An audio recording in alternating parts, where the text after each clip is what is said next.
Hey, what's going on, everyone? Exciting news on the day. Thanks for joining the Downfield Read podcast. I am, as always, Jeff D., your football aficionado.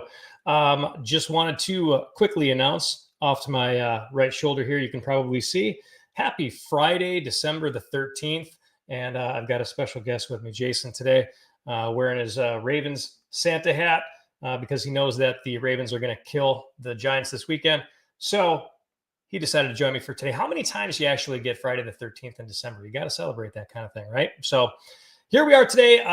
Hopefully you didn't fall asleep during last night's game of the 49ers and the Rams, but if you did, I couldn't blame you. That was one of the most boring games, I think, that has been played so far this year. I know that the weather had something to do with that, it being rainy most of the game, but not one touchdown was scored throughout the whole game. Just a bunch of punts and a bunch of field goals. So those kickers and punters made their money's worth last night. News this morning coming out of San Francisco after last night's game, linebacker Devondre Campbell was let go for not playing. And I just got to say, what the hell is going on with these guys who are in the NFL and just decide, you know what, you're going to put me in the game. I don't want to play. I don't care what reasoning that they have for it, but they just don't want to. This is what you're getting paid for. So similar situation in Baltimore with Deontay Johnson not coming into a game after Rashad Bateman was injured. He was not let go. He was just suspended. So I guess the antes have been raised here for what teams will do if you decide not to go in for a game when they expect you to play.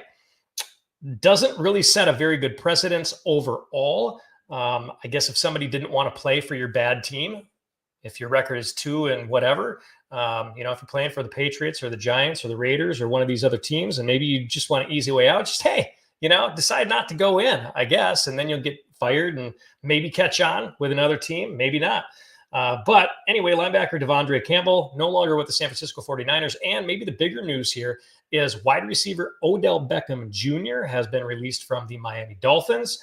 He will no longer be playing for them. What a waste of money he was for the Miami fan base. I am sorry for you. For the Baltimore Raven fan base, don't even think about it. Don't even think about thinking about it. We don't need him. Don't want him. Dude is washed for all intents and purposes, cannot play anymore. I don't care if he brings a certain vibe to the team. I don't care if he's the sideline jester. We don't need him there. We've moved on. Let's keep it that way. So for today, though, you know what? We had last night's game. That was the first game. All the buys are over in the NFL. So everybody's got the same amount of games played at this point in time. We can actually look at each team going down the next 4 weeks of the season and predict who it is that we think is going to make the playoffs this year. And both the AFC and the NFC are relatively exciting at this point. Maybe the NFC more so than the AFC. AFC is almost wrapped up at this point as far as who is going to make it and who is not going to make it. But as far as the NFC, there's a lot of teams that are still in the hunt. And a lot of those teams that you might not think are going to make the playoffs have really easy schedules coming down the last 4 games of the stretch. Could win 3, could win 4, could make a surprise into the playoffs this year. So the first thing that we are going to look at real quick is going to be the AFC. And we're just going to look at the teams that are actually in contention for the playoffs at this point in time. We'll go through each game. If you have any comments as far as if you think I'm full of crap or if you got a reason why you think I'm wrong, please feel free to go ahead and put that in the comments area. But here's what we've got. We're checking out the AFC. And we're going to just kind of go from top to bottom. We have the Kansas City Chiefs. Obviously, they are the current number 1 seed in the AFC, and they are ranked or have a record of 12-1. Their last 4 games, as you can see on the screen here, they are at Cleveland versus the Texans, at Pittsburgh, and then at Denver. So by no means do they have an easy road to that number 1 seed. 3 out of the 4 of these teams I expect to actually make the playoffs, with exception to the Browns. And it seems like Cleveland plays every team really difficult in Cleveland, right? They beat Baltimore in Cleveland. They beat Pittsburgh in Cleveland. They don't have that many wins, but I could foresee an upset here, if you want to call it that, with Kansas City going into Cleveland this week. As it is, I do have it as a Chiefs victory. That's probably more realistic. Cleveland is kind of in shambles. They've got nothing to play for at this point in time. They've already got their backups in there, so we kind of know what they can do at this point already. So I'm going to say that Kansas City goes into Cleveland and walks away with a win there. Then they're back home to face the Houston Texans, who have been struggling. CJ Stroud going through a little bit of a sophomore slump. Maybe it's because Stephon Diggs is not there. Who knows? But I'm going to chalk this up as a win as well for the Kansas City Chiefs. If they were playing in Houston, I might give the favor to Houston at that point in time.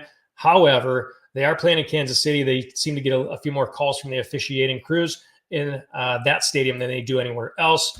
And then we've got at Pittsburgh, and I'm going to chalk this one up as much as it hurts me. This is like, who do you cheer for most? It's almost like that scene from the Batman Begins or whatever it was with Bane in it, where they've got the Steelers playing at home against another team. If the field could just implode and kind of crumble and both teams could lose in this one, that would be my end result. Probably two of my least favorite teams at this point in time. But Kansas City traveling to the Steelers in week 17 of the NFL season. I think the Steelers come away with the win on that one. Chiefs are probably the most lucky team in NFL history as far as their wins. They're coming off single score wins week after week after week after week with some kind of weird voodoo magic. Luck can only take you so far, and it will take them to the playoffs this year, but who knows what's going to happen after that. Going into Pittsburgh, though, I don't see them coming away with a win against the Steelers.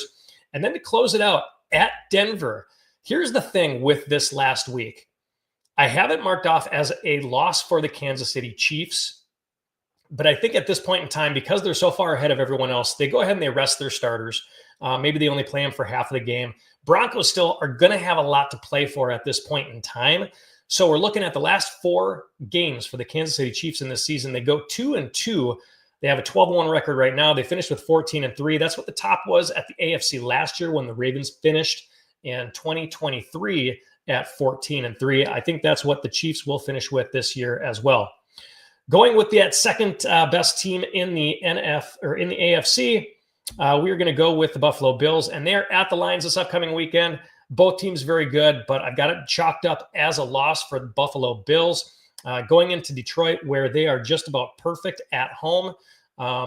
This is going to be a tough game overall for Buffalo. As much as I would like to see the Bills overtake Kansas City for that number 1 seed in the AFC, I just don't think it's going to happen this year. So a loss going into Detroit, and then versus the Patriots, this is going to be an obvious and easy win for Buffalo there versus the Jets, who are completely in shambles. Who even knows who the starting quarterback is going to be? Maybe they'll have a third new head coach in there, new general manager. Who the heck knows? That New York Jets organization is just in shambles as a whole. It wouldn't surprise me at all if the New York Jets start to tank just so they can figure out their quarterback situation. They've got 2 guys right now that are over 36, 37 years old. They don't have a contingency plan for either one of them. So Buffalo Bills, it should be an easy walk-away game going into New York or at home against New York. And then they're going to New England again, 2 times against the Patriots in the last 3 weeks. It's almost unfair for the Patriots, but there's another win there. And this is why when the Bills go into the next 3-game stretch and they end up 2-1, that's where the Chiefs can kind of take their foot off the gas a little bit for that week 4. Broncos pull away on that one. And the Bills, they will beat the Patriots at that point in time. So current record for the Buffalo Bills is 10-3. Final record overall, 13-4, not too shabby. Going on to the next 2 best teams, you're looking at the Pittsburgh Steelers, who are currently 10-3, and the Houston Texans. You got the Steelers at the Eagles next week. I don't like that one for the Steelers. Eagles, I think, are overrated the way that it is right now at this point. A little bit of a fraud team in the NFC, but it's still the Steelers going into Philadelphia. I don't think that it's going to happen for them, and the Eagles pull away with that one just being at home. Then Pittsburgh goes into Baltimore, and I understand that Baltimore has lost 9 out of the last 10 games versus the Pittsburgh Steelers, but I think this is going to be the game that the Ravens start to turn things around. Their defense has been solid the last 3 weeks. They had a bye this last week, but their defense has started to turn things around. They're not going to give up the kind of points that you think that they're going to against the Steelers. And the Steelers are on a little bit of a slide at that point, losing at Philadelphia, at Baltimore. And then they've got the Chiefs that they're going into Kansas City. We already kind of talked about that one. They are going to pull out the W on that one. They're going to be playing Kansas City at home. Too many close games, 2 losses in a row. Pittsburgh pulls out that one. And then at the end of the year, they're going to play a Bengals team that has absolutely nothing to play for at this point in time. And if you haven't seen it on the faces of the Cincinnati Bengals roster, they just are kind of waiting for this year to be over with. Joe Burrow doesn't seem very happy with what's going on there. Jamar Chase is not happy with what's going on there. I understand that it is a divisional battle between the Steelers and the Bengals. Steelers have much more to play for in this one. So 2-2 in their last 4 games. Right now at 10-3, that makes the Steelers 12-5, which is probably a lot better than what people thought that they were going to end at this year. So you got to give it to the head coach. Hasn't had a losing season, not going to have a losing season this year. And that's where the Pittsburgh Steelers will end at 12-5. Going on to the fourth division, we've got the Houston Texans. Houston has a pretty reasonable schedule at the end of the year as well, currently at 8-5. They've got the Dolphins at home this week, and I think that should be, that should be a pretty easy win for them. They're already starting to get rid of a couple players. They got rid of OBJ. It's not like he's completely worthless, but they're already starting to dump some players. So you got the Dolphins going into Houston. I think that's going to be a loss for the Dolphins, and Houston gets back on track on the win. However, the week after that, they are going into Kansas City. We already talked about that game where they're going to get the loss. And then they've got the Ravens at home. I'm going to give them the loss there too. Baltimore's been playing better. CJ Stroud has a little bit of a sophomore slump. The defense isn't as good as what they were playing at last year, and DeMeco Ryans doesn't seem to have it all figured out this year like he did last year. So the wishy-washy Houston Texans, who are 8-5 right now, and that could be a playoff preview as well in that second to last regular season game of the NFL. Then they're going into the Titans, and that's an easy win. Titans have been playing bad all year round. Don't expect that to change, but that gives Houston a nice 10-7 record, and we'll see if that is actually good enough to win the division for the Houston Texans in the AFC South this year. Moving on to other teams that are either playoff contenders or in the playoffs already, we've got the Baltimore Ravens right now at 8-5. Coming up this week, they're coming off of a bye week, going into New York, playing a really bad Giants team. Doesn't matter what quarterback they're going to put in there as far as Tommy DeVito or Drew Lock. The Ravens defense is healthy now. The offense is healthy now. They should have figured some stuff out. This is really the only benefit of having a late season bye week, right? So at least you can get there and you're 8-5. You're rested for a week. You can get your stuff together. And you've got your players that are coming off of injuries. Kyle Van Noy is back. Michael Pierce should be back. So the defense should really be stout at this point in time. Going to the Giants is more of an exhibition game or a warm-up game for the rest of the season because, as you can see, they got 3 tough games coming up after that. So at New York is going to be a win. Then they go back home playing at the bank versus the Steelers. And I already mentioned this one when I talked about Pittsburgh. This is going to be a win for the Ravens as well. They have a lot to play for. Maybe not so much the division, but as you can see on the screen as well, you've got the Chargers are 8-5, and you've got some other teams in there as well. So you're maybe not playing for the division win, but you are playing for a little bit of pride in there, and you're playing to make the playoffs as well. So a win there, and then you've got at the Texans. I already talked about them. I think that's going to be another W coming off the bye week, putting 2 together. Now they're going to put 3 together versus the Browns. They're putting 4 together. So now you've got an 8-5 Ravens team that are going to finish the year at 12-5. The Browns beat them in Baltimore in their first matchup. Ravens are going to get that back in a revenge game, and they end on a hot streak with 4 wins in a row to end out 12-5. Going down to another 8-5 team, you've got the Los Angeles Chargers trying to keep up with the Kansas City Chiefs. The Chiefs have already won that division. They've already got their playoff spot locked in. Chargers are playing for a role right now, and they've got division rival Denver right on their heels to make the playoffs as well. So their first game coming into this 4-game stretch is versus the Tampa Bay Bucks. And if this was in Tampa Bay, I'd probably say Tampa Bay has a slight edge, but Tampa's got to go all the way from the East Coast to the West Coast, flying out to LA to play the Chargers. And the Chargers know how important this game is to them. They are going to come away with the W. Then they've got the Broncos at home. So another home game there against division rivals. I already talked about the Broncos. I like the Chargers in this game as well. Broncos are probably still going to make the playoffs, but these two teams are very closely matched. If it was in Denver, I'd probably give the nod to Denver, but another close game. The Chargers are going to pull away and win that one. Then they have 2 easy games coming up that they can look forward to finish out the 2024 season. At the Patriots, that's a win. At the Raiders, that's a win. No need to get into detail on those 2 teams, 2 of the worst teams in the NFL this year. Not much going for them, but 4 games to win out as well. So the Chargers, again, 8-5, and they go 12-5. And if you're the Baltimore Ravens or you're the LA Chargers, you're looking at the other schedule of these teams going, okay, 8-5, 8-5. Let's up our chances. Let's play maybe hopefully that number 4 seed instead of a number 2 or a number 3 seed. Much rather play the Houston Texans if they're going to win that division than playing the Buffalo Bills. And that's what it might come down to. So going on to more wild card teams. We got the Denver Broncos. We've been just talking about at 8-5 also. So the third 8-5 team that's looking for improvement on their playoff standings here, not wanting to go to Buffalo. The Denver Broncos, their first game upcoming this weekend versus the Colts.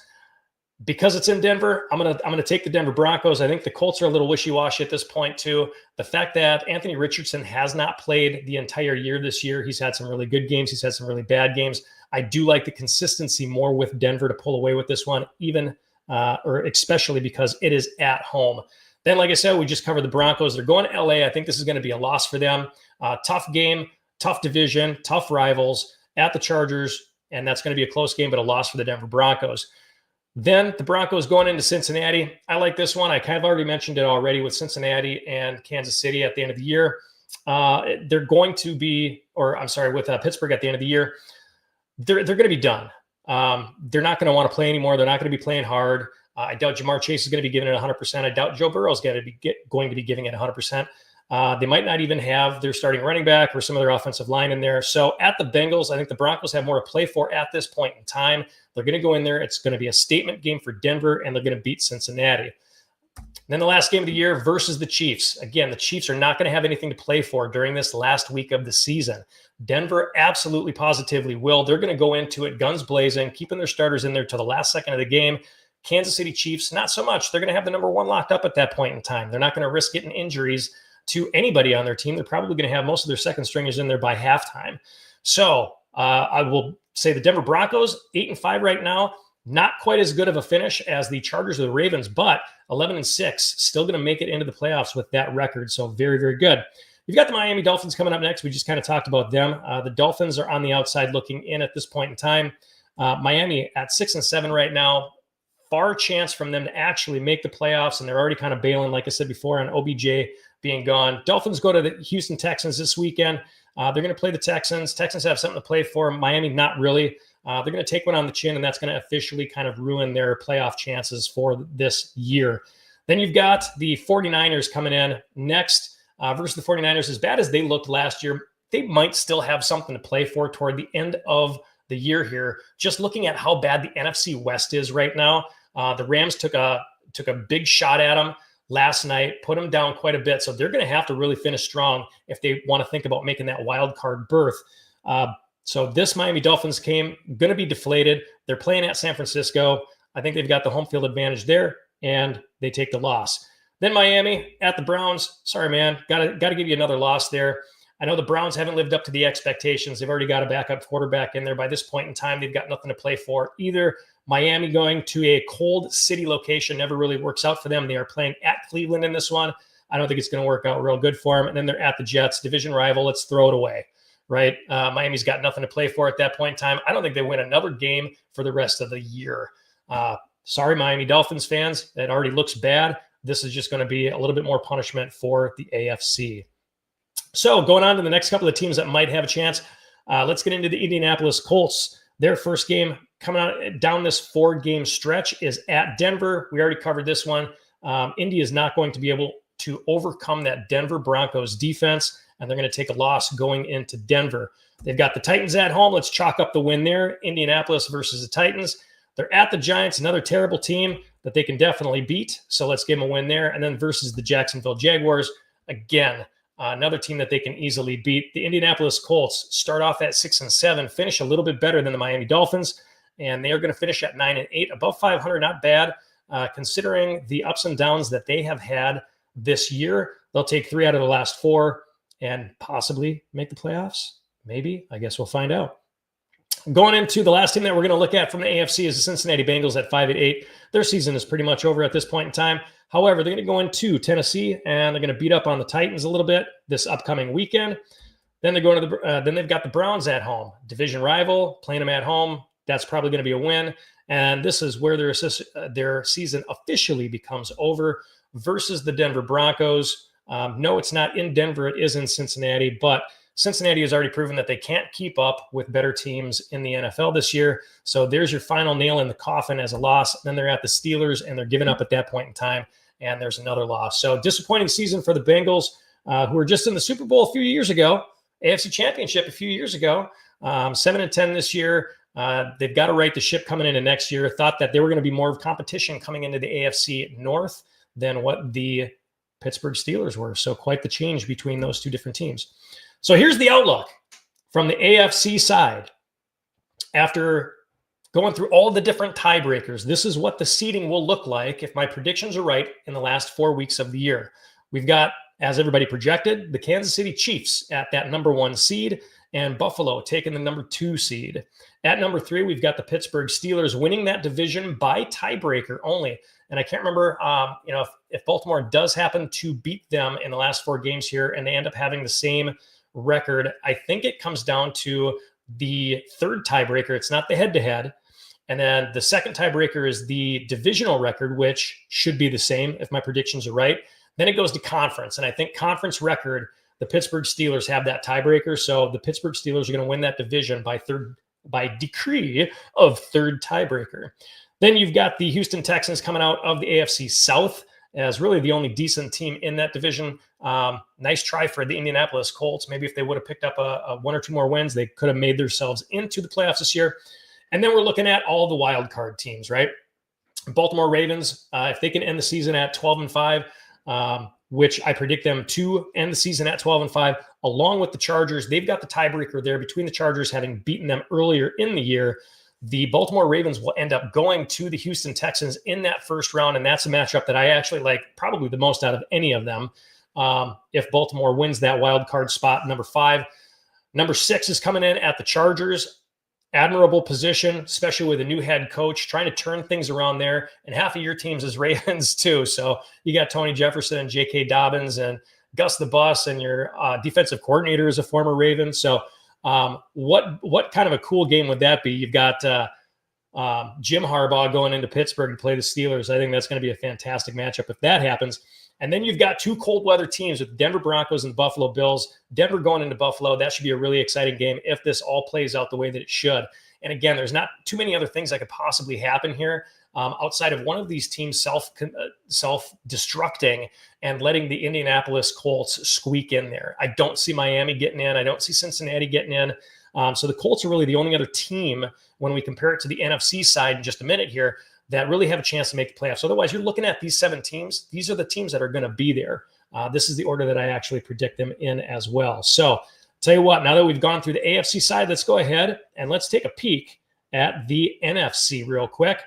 As everybody knows, the Detroit Lions right now are the hot team in the NFC. They are 12-1, and their next 4 games are not going to be easy. They start off this weekend at home versus the Buffalo Bills. And if you caught where we were talking about the Bills earlier, I think this is going to be a win for the Detroit Lions. Very different team. If this was going to be held in Buffalo, I think Detroit being a stadium or a dome team, going to Buffalo and playing outdoors, I would probably put the nod toward Buffalo a little bit more. But I think Detroit, Dan Campbell, I love what he's doing there. The whole team is on board. They don't have any major injuries. So I'm loving this team right now. Gutsy calls by Dan Campbell. That's what's going to get you into the playoffs. And I think he pulls this win out versus the Buffalo Bills. But that is going to be probably the most exciting game of the weekend. Detroit goes to Chicago. Chicago is done. I don't care if they're division rivals. I think the Bears are just a bad team overall. They're not going to do much good. They've already fired their head coach. They're already looking forward to next year. They're not going to make the playoffs. So I think the Lions, knowing that the Eagles are right on their heels, are going to go in there.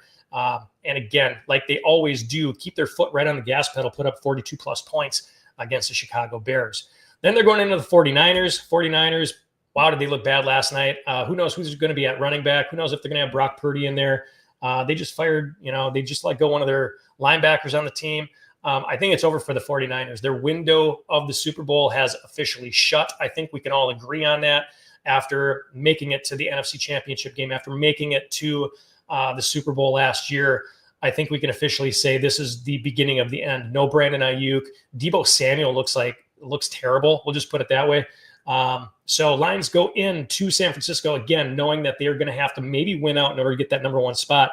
They are going to be highly motivated and they'll win that one. Then they've got the Vikings coming in to their home in the last week of the year. Vikings are going to be, we'll talk about them in just a little bit, but the Vikings are playing very well. Also, going to be a tough game. I'm going to give a slight edge to the Detroit Lions. And yes, I know what this means. It means we're going to have the first 16-1 team ever in the history of the NFL. Current record for the Detroit Lions is 12-1. They'll finish 4 straight wins, 16-1, not a 17-0 season. Maybe we'll see that sometime in our lifetime, but 16-1 the best season since they implemented the 17-game NFL season, and Detroit will take that number 1 spot. Going on to the Philadelphia Eagles versus the Steelers. If this was in Pittsburgh, I might give the nod to Pittsburgh in this one, but Philadelphia squeaks out a win in this one. As overhyped as I believe that they are, I also believe that the Pittsburgh Steelers are a little bit overhyped as well. So Eagles will win this one. Again, staying on the heels of the Detroit Lions. Then they're at the Commanders. And this is where I think they stumble. This just seems like a game that Philadelphia is going to lose. The Washington Commanders are not a bad team. Don't disrespect the Commanders. And it's within the same division, and they're going to Washington to play it. I think it's going to be a very tough fought game. But this is where I think the Eagles slip up and Washington takes this one, as they are also in the hunt to make the playoffs.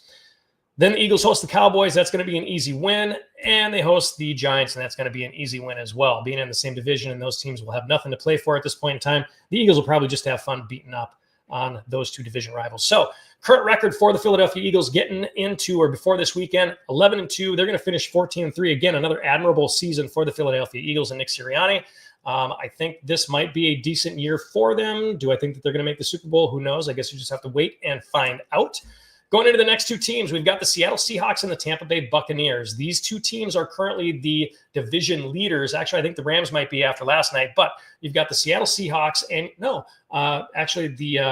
the Rams are 8-6 at this point in time. So Seattle has a half-game lead over top of the LA Rams. Seattle getting into their next 4 games. Let's take a look. Versus the Packers, I think this is a loss. I know it's not at the Packers.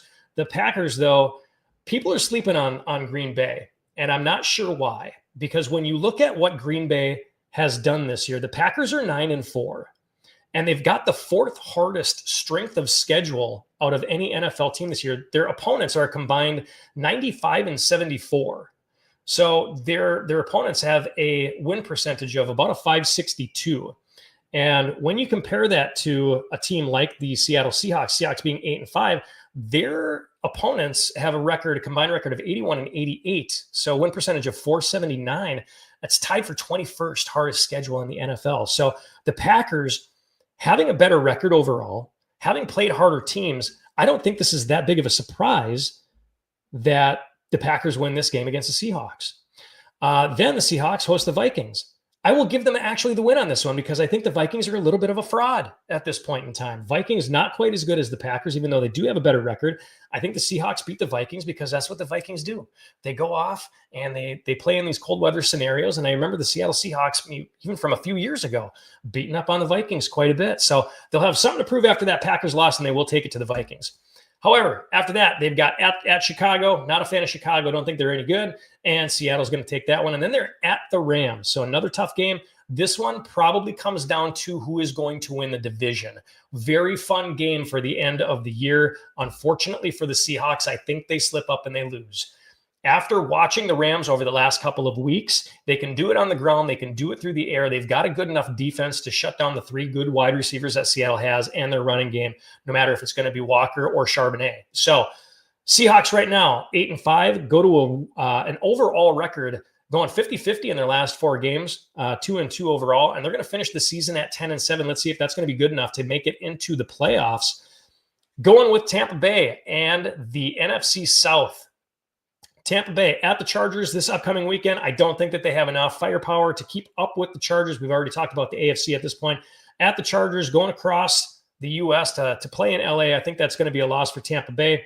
Then they're at the Cowboys. So they still don't go home yet, but it's at the Cowboys. Cowboys are a complete dumpster fire at this point in time. They're not going to have anything to play for. So I think the Buccaneers, who do have something to play for at this point in time, trying to get ahead of the Atlanta Falcons or stay ahead of the Atlanta Falcons, they're going to come away with a win on this one. And then the next 2 games are pretty simple for Tampa Bay. Panthers win. Saints win. Both of those games at home. I think the Bucs finish out 3-1, which is exactly what they need to do to really solidify themselves as a playoff contender. Currently 8-5, the Tampa Bay Buccaneers, finishing the season at 11-6, and that's what they're going to have to do to make the playoffs. Moving along, now we've got some wild card teams right now. Minnesota already at 11-2, doesn't need to win a whole lot more to make it into the playoffs. Now it's just about that seeding. Would they rather have the number 5, the number 6, the number 7? Of course, they want to go to the weakest division rival. They're going to start this weekend off with the Bears in Minnesota. and they're going to win this game. They know what they're playing for at this point in time. They're going to have to come out big against the Chicago Bears. Then they travel to Seattle. Like I just mentioned, I think they dropped this one at Seattle, going 1-1 in their next 2 games. They've got the Packers at home, and I think that's a win. They've already beaten the Packers once this year. It was in Green Bay, and I think if you're going to lose to Green Bay, it's going to be at Lambeau Field.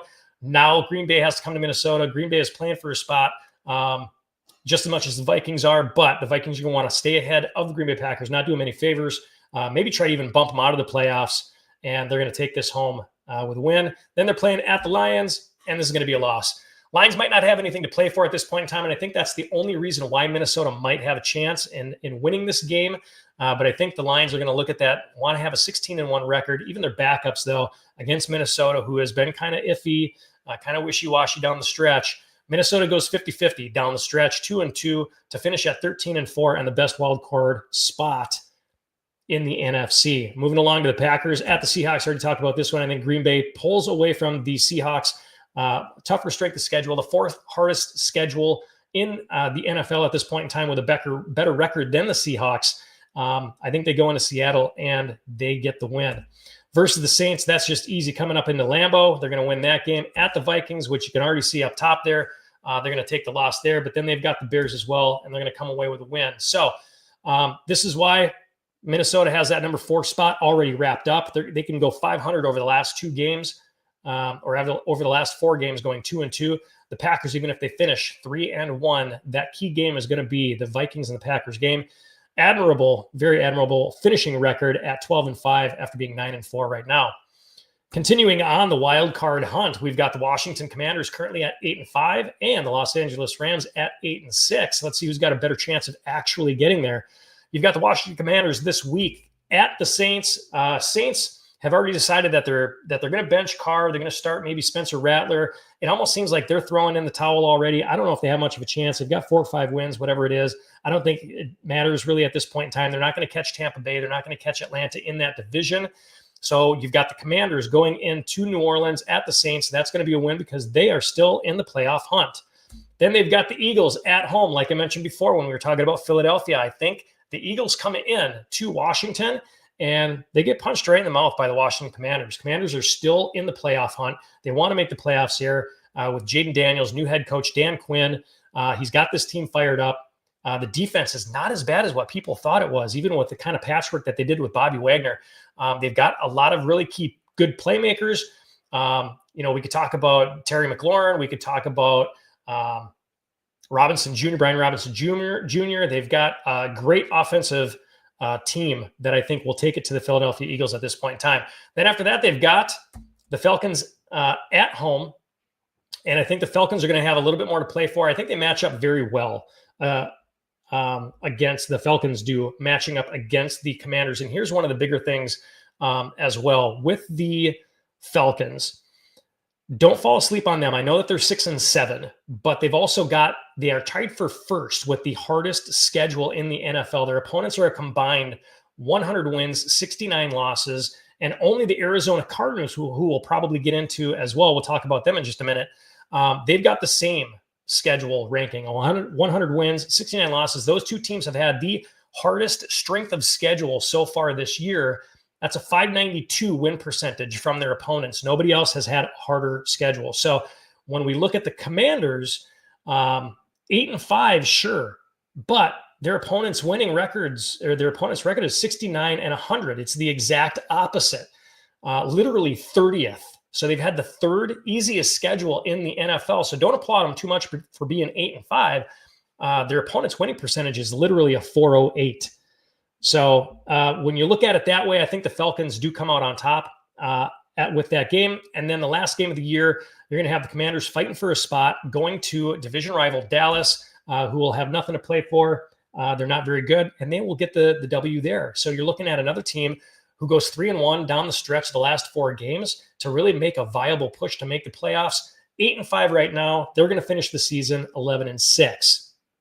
Now, the Los Angeles Rams, this is a good one as well. They're 8-6. They just played last night. They got the W over the 49ers. Their next 3 games are going to be crucial in this division as everyone is kind of all packed in there tightly, with exception of worrying about the 49ers because now they've beaten them twice on the year.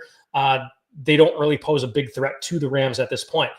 Rams going to the Jets. I think that's going to be an easy game for the Rams. Jets are falling apart, and the Rams are striving at this point in time. So that's going to be an easy win. Then they've got division rival Arizona Cardinals at home. I like that game, and I think that they're going to win that one too, just to make sure that they stay atop of that division. And then they've got the Seahawks at home as well. So isn't that just like convenient, or the luckiest thing that the Rams could actually hope for at the end of the season here, is having three division rivals in the last 4 games, and your last 2 games of the year at home against division rivals. They're going to go 4-0. They've already won that game last night. They've got the Jets, Cardinals, and Seahawks. I don't see either one of these 3 teams, any of these 3 teams, posing a real dramatic problem for the Rams. So you're looking at them right now, 8-6. They finished the year 11-6, and they're going to put themselves also right in the middle of that wild card push. Rams this year as well, 8-6. They've played the 49ers. They didn't have that great of a schedule, but they're 8th overall for toughest strength of schedule on the year, playing teams that are over 500 as a whole. So Rams, look out for them. They are coming on at the right time. Not a very good start to the season, but they're closing out strong. Looking at some more potential playoff teams, we've got the Atlanta Falcons at 8-5 and the Arizona Cardinals at 8-5. So what is it? It's like the fourth and fifth team that we're looking at that have an 8-5-ish record. Atlanta Falcons coming into this weekend at the Raiders should not be that big of a deal. We already talked about how Atlanta, and both of these teams, by the way, they're on the same slide, because these 2 teams, for having 8-5 records, tied for the first hardest schedule of the year so far based on strength of schedule, their opponents. So you're looking at the Raiders right now. I think that's a W. Then they're going to host the Giants. That's going to be a W. At the Commanders, that's where they're going to take a little bit of a loss there. The Commanders and the Falcons are both going to be playing for a spot. I'm going to give the edge to the Commanders at this point, just because it's at Washington. I do like them a little bit more. The Falcons have not been as steady, especially the last few games. Is it going to be Kirk Cousins? Is it going to be Michael Penix? Who knows who's going to be at quarterback at that point in time, but I do see them beating the Washington Commanders in Week 17 of the year. And then versus the Panthers, that's an easy win for Atlanta. The Panthers are not going to have anything to play for except for maybe a job on the team next year. So 8-5 right now. You're looking at the Atlanta Falcons, their final record at 11-6 and well. And wow, this is starting to become a theme with the 11-6 teams. Moving on to the Arizona Cardinals, they've got the Patriots, easy win. At the Panthers, easy win. At the Rams, we already talked about this one. It's at the Rams. I think they're going to lose on this one. At that point in time, they'll be 10-6, right in the middle of that playoff hunt as well. And then they've got the 49ers at home. And looking at how the 49ers are played last night, looking at what their team looks like overall, all of the different injuries, the questions on the offensive line, I'm going to give the Arizona Cardinals the win in this one, because they're actually going to have something to play for. I don't believe San Francisco will. And that, again, you've got another team at 11-6. So after all of the tiebreakers, and I went through these tiebreakers, the head-to-head tiebreakers, the divisional tiebreakers, the conference tiebreakers, and all that fun stuff, this is what it looks like on the NFC side if all of my predictions are accurate. You've got the Detroit Lions with that number 1 seed. I don't think anybody is going to stop them. I think the 2 most solid spots right here are the Detroit Lions and the Philadelphia Eagles taking the number 2 spot. Number 3 or 4 could really go either way, but this is where one of those tiebreakers comes into play. Atlanta wins on tiebreaker over the LA Rams, and how weird is it to see those 2 teams and talking about them in the same breath as the Detroit Lions and the Philadelphia Eagles? The Rams are going to be a scary team, and I like that 4-5 matchup with the Rams and the Vikings. I think that's going to be an interesting game. Vikings are going to come in as the hottest wild card team, with the Green Bay Packers at number 6. Going down to Atlanta, which also should be a very good game. I'm actually kind of excited about these NFC matchups if this is what it kind of comes down to. Tampa Bay going into Philly. We've seen Philly lose playoff games before to lesser teams. I think it can happen again.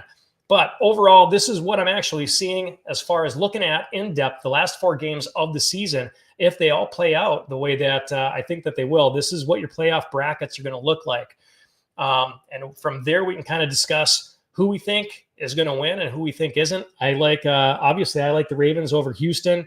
Beat Houston twice last year. I think we're going to beat them in the last 4 games of the season when we play them again. And so then we'll go down to Houston again, beat them there.